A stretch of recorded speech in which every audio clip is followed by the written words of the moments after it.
Hello, this is Coach Mike from WinningStockCoach.com. I'm going to get started with our market overview video for the week ahead, the week beginning November 3rd, 2014.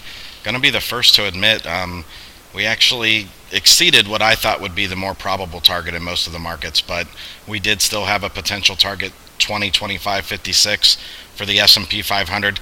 I personally thought on Thursday as we closed up that would be what we really got as a set up for a fall, and then Friday morning we woke up, found out that Japan had added a new stimulus, and markets took off from it.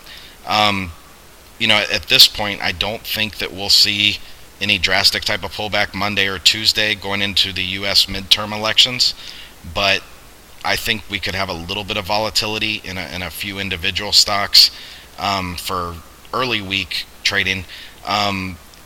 Really, where I'm left at right now is sadly kind of a wait and see mode, to wait and see Monday and maybe Monday and Tuesday to see how we react early in the week for the planning of potential trades. I do think we're to a point where we could be seeing the potential at some really good swing entries, and ironically I think that there are still many of the stocks that I watch and I trade regularly that could give us good long swings should over the next day or two we hold up in a way that substantiates buying those stocks off of support. More than likely, I think we get an up day on Monday, maybe a little bit of a flat day on Tuesday, and pull back Wednesday, and that's what I'm really looking for the short swings. I think from the last market bottom, we got a little bit overdone, and I do think it looks a lot like what we've talked about over the past couple months, which is that lagging pattern with the Russell 2000 that we've seen in the S&P 500, the SPX chart here, where when we got that really abrupt fall, the Russell 2000 went up pretty hard, but looked like it was going to pull back about a week before it did, and then went up.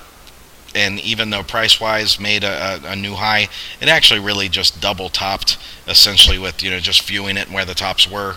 That area that I'm talking about, as I go over to the RUT chart, you'll see it right here. When we made a bit of an abrupt fall, got up to a double top, which led then to a lower high, lower low. So for the S&P 500, the SPX, the important things I think we need to be watching right now is very, very simple. Is on our weekly chart, we want to use our prior swing high point, and that's going to be right here, $2,007.71 as our support point. Meaning, if you're long in things, be watching that point on the S&P for where you may need to exit your longs in individual stocks you might be trading. I think also that we are going to want to watch this 20, 25, 56 area to see if we get into that area and begin to weaken and pull back. I actually didn't even really like the volume I saw traded over the last week, and for that alone kind of leaves me a little leery of things looking forward. I'm going to move over here to the DJI, which the DJI actually made a new all-time high. But if you think about it and think about what the DJI has been kind of going through over the past couple quarters, remember it's a 30 stock composite. That's it, 30 stocks. We've seen ones like IBM continue to struggle, but Visa, the previous 2 quarters, wasn't doing well, wasn't meeting the expectations, but this past week they beat the expectations. They actually shot up like $30 on their earnings beat, and that definitely helped the DJI. Goldman Sachs the week before, phenomenal earnings and a nice run it's made. That's helped the DJI as well. Caterpillar kind of disappointed last quarter, but a couple weeks ago reported for this quarter, did pretty good, and it's made a decent up move from it. So when we look at those things in general, even though the DJI made a new high, we saw some of the DJI stocks do better than what they've been trending as earnings-wise, and that could be a little the cause of that. I think on this you'd probably get the same type of move that I'm expecting on the S&P, an up day or two early in the week going into the midterm elections, and then after the midterms is when we'll really get a feel for where we're headed with the markets. Going to go over to the RUT, the Russell 2000, our small cap index.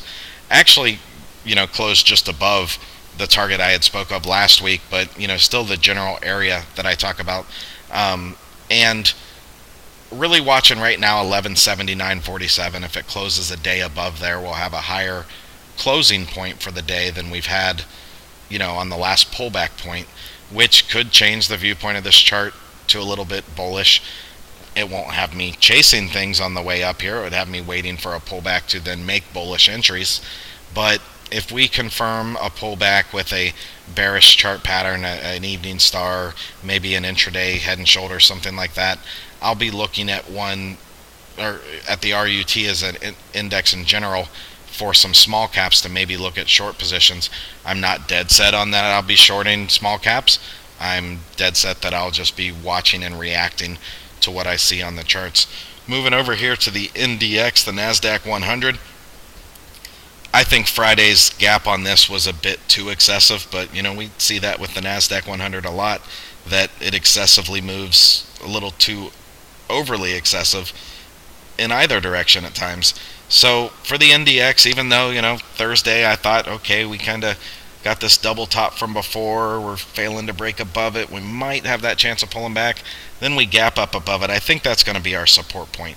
I think that we need to watch over in this area, 410308, thereabouts, for a retest to let us know if it's going to hold that support level and bounce upwards, or if it's going to fail and that Friday was just a fluke.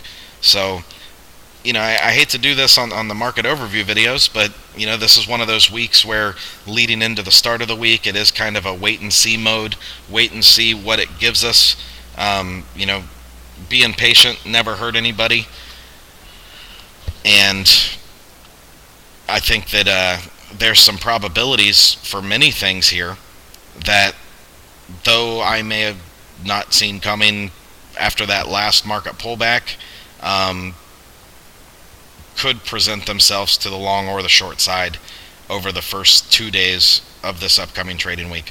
This is Coach Mike from winningstockcoach.com, wishing you the best of luck in the upcoming week, and God bless.